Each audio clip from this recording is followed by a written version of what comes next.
সকালের নাস্তা করার পরে আমি আমার সব টপিকসগুলো মোটামুটি কমপ্লিট করে ফেলেছি। এটা হচ্ছে আমার সবথেকে বেস্ট পার্ট আমার মনে হয়। আমার খুব ভালো লাগে। আমি ভার্বের ফাইনাইট ভার্বটা শেষ করেছি। Transitive, intransitive, non finite, participle. কি যে আনন্দ! তো যারা হচ্ছে পড়াগুলো আসলে কমপ্লিট করার পরে এই যে এরকম মার্ক করেন তারাই বুঝতে পারবেন। ও আচ্ছা, কনজাংশন আর ইন্টারজেকশন এই ২ টাও আমি শেষ করেছি। আর আমার এখানেও বাকি ছিল কিছুটা পড়া যেটা আমি মাত্রই শেষ করলাম। তার ভিতরে আছে হচ্ছে প্রাচীন যুগ, মধ্যযুগ, মহাদেশের ইউরোপীয় আগমন, ইংরেজ শাসনামলের সংগ্রাম, উপমহাদেশের ইতিহাস।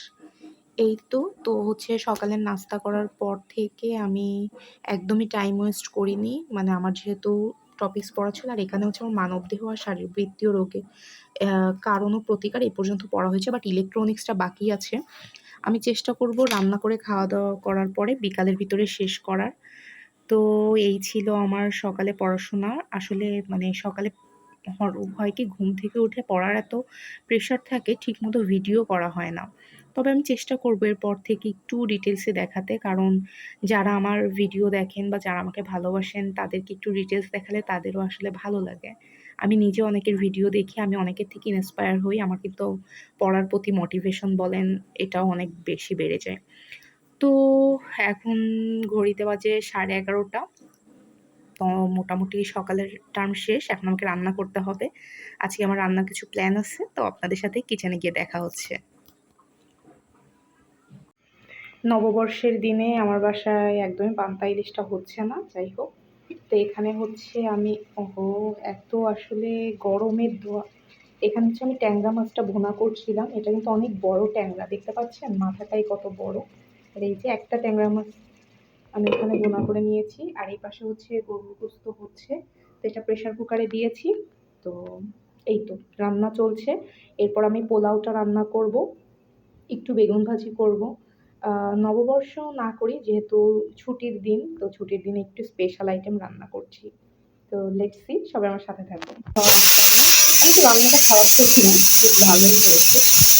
আর এখন হচ্ছে যেহেতু ভালো যাচ্ছে আমি এখানে একটু একদম ১ মুঠোরও কম হচ্ছে চাউল সিদ্ধ দিয়েছি, মানে এটা পোলাও চাউল। আমি একটু পায়েস করবো। তো বেশ ইচ্ছা হলো, আমি জানি না কেন জানি মনে হলো যে একটু মিষ্টি কোনো আইটেম থাকুক সব খাবার শেষে। তো এই জন্য খুব অল্প করে, আমি জানি না ২ পিসও হবে কিনা। তো এই তো আর কি। আমার পায়েসটা এখানে হচ্ছে, এদিকে চালটা অনেকটাই ফুটে আসছে। আমি এখানে কাজু, কিশমিশ এগুলো দিয়ে দিয়েছি।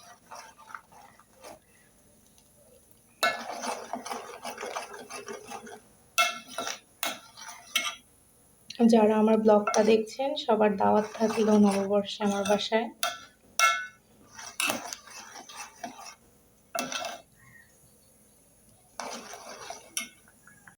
তো এই যে এখানে আমার পায়েসটা কমপ্লিট হয়ে গেছে। আমি কিন্তু এখানে জাফরান অ্যাড করেছিলাম, যেটা আসলে দেখাতে ভুলে গিয়েছি। আর এই যে আমার গরুর গোস্ত ভুনা, যেটার সিটি আসলে এতক্ষণ ধরে আমার ভিডিওতে অনেক বেশি নয়েজ করছিল। তো এটা ছিল হচ্ছে গরুর মাংস রান্না। নববর্ষর দিনে আমার দুপুরের খাবার এখানে আমি সাদা পোলাও করেছি, প্লেন পোলাও। সাথে আপনাদেরকে ওই যে রান্নার সময় দেখাচ্ছিলাম সেই বড় ট্যাংরা মাছ ভুনা। তারপরে আমি করেছি বেগুন ভাজি। আর সবার শেষে আছে গরুর গোস্ত। তো এই ছিল আজকে আমার খাবারের মেনু। তো দুপুর হয়ে গিয়েছে, আমি খাবারটা খেয়ে নিব। তো খাওয়া শেষে পড়ার টেবিলে দেখা হচ্ছে। খাওয়া দাওয়া শেষ করে আমি আমি সায়েন্স পড়তে বসে গিয়েছিলাম। আজকে আমার এক্সাম আছে। তো সায়েন্স হচ্ছে এই পর্যন্ত আমার পড়া ছিল। আমি আসলে লাইভ এমসিকিউর যেদিন ডেট থাকে এক্সামের, আমি রাতে বেসিক্যালি এক্সামটা দিই, যাতে সারাদিন একটু আমি কি বলে রিভাইজ করার টাইম পাই। তো আজকে আসলে রিভাইজ কি করব, আমার পড়া শেষ অনেক আগেই হয়ে যেত, বাট আমি একটুখানি আমার ডিপার্টমেন্টের দিকে ফোকাস করতে গিয়ে আমি আসলে এই দিকের পড়াশোনাটা অনেকটা পিছিয়ে ফেলেছি। তো এই হলো অবস্থা। আমি জানি না আমার কত টাইম লাগবে, বাট যে করেই হোক আজকের ভিতরে আমি শেষ করেই এক্সামটা দিব। আর এক্সামটা আসলে অনেক বেশি প্রেশার হয়ে দাঁড়াচ্ছে। দেখা যাক, লেটস সি আমি কতদূর কমপ্লিট করতে পারি। সায়েন্স পড়তে পড়তে আসলে কখন জানি আমি 30 মিনিটের মতো ঘুমিয়ে পড়েছিলাম। তো আজানের মানে শব্দে আমার ঘুম ভেঙেছিল। তো ঘুম ভাঙার পরে আমি নামাজ পড়লাম। নামাজ পড়ে হচ্ছে এই যে বারান্দায় আসলাম, একটু ভিউ দেখছি। আর পাশাপাশি হচ্ছে আমার শরীরটা কেমন যেন খুব হচ্ছে, মানে মেজাজ যেটা বলে। তো ওই জন্য আমি একটু চা বসিয়ে দিয়েছি চুলায়। চাটা হলে বারান্দায় বসে চাটা খাবো। চা খেতে খেতে তারপরে হচ্ছে পরবর্তী, যেহেতু আমার সায়েন্সটা পড়া বাকি ছিল, ওটা নিয়েই আবার বসবো। মেইনলি আমি গতকালকে আমার ডিপার্টমেন্টের পড়াতে মানে অ্যাসাইনমেন্টে এত টাইম দিয়েছি যে আমি রাতে ঘুমটাও ঠিকমতো হয়নি। আর প্রচণ্ড পরিমাণে ঘাড়ে ব্যথা হয়েছিল। সব কিছু মিলিয়ে আমার পড়াশোনার আসলে বেশ হ্যাম্পার হয়েছে বলবো। তবে আমার এই ডিফেন্স ভাইবা এটা হয়ে গেলেই আসলে বাঁচা যায়, এই আর কি। তো চা খেতে খেতে আপনাদের সাথে একটু গল্প করছি।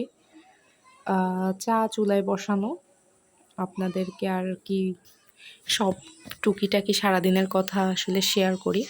নববর্ষ চাকরির পরীক্ষার্থীদের বা স্টুডেন্টদের এভাবেই কাটে। আমি জানি না কয়েকজন 47-এর ক্যান্ডিডেট আজকে অনেক বেশি আনন্দ করছে, ঘুরছে, বাট ডেফিনেটলি যাদের ভালো প্রিপারেশন আছে, যাদের কনফিডেন্স অনেক ভালো, তারা চেষ্টা করছে। বাট আমি সামহাও ল্যাক অফ কনফিডেন্সে ভুগছি। তো তারপরেও আমি আজকে রান্না করেছি, অনেক ভালো কিছু আইটেম করেছি। তারপর আমি পায়েসটা করেছিলাম। তো এটাই, খাওয়া দাওয়া করেই পড়াশোনা করা, এটাই আনন্দ আপাতত। আপাতত কয় মাসের জন্য না, কারণ আমি 47তে কোয়ালিফাই করব আমি এমন কিছু বলছি না, বাট 47th আমার কাছে একটা টেস্টিং এক্সাম, যেখান থেকে আমি ইন্সপাইরেশন নিয়ে আমি পরবর্তী বিসিএসগুলোর প্রতি আরও বেশি যত্নশীল হব। তো বাট আমি নতুন বলে যে আমি এখানে হচ্ছে অনেক বেশি অবহেলা করব, পাত্তা দিব না, বিষয়টা এমনও না। আমি আপ্রাণ চেষ্টা করব 47তে একটা ভালো মার্কস তোলার। তো এটাই ছিল আমার নববর্ষের ব্লগ। নববর্ষ আসলে কিছুই না।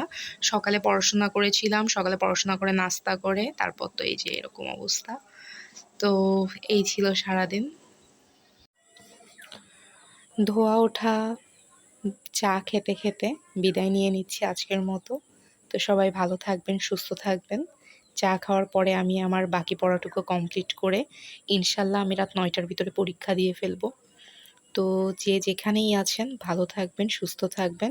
আর যদি আমার ভিডিওগুলো আপনাদেরকে একটু ইন্সপায়ার করতে পারে, তাহলে আমার চ্যানেলটিকে সাবস্ক্রাইব করবেন আর আমার ফেসবুক পেজটাকে ফলো করে দিবেন। আল্লাহ হাফেজ।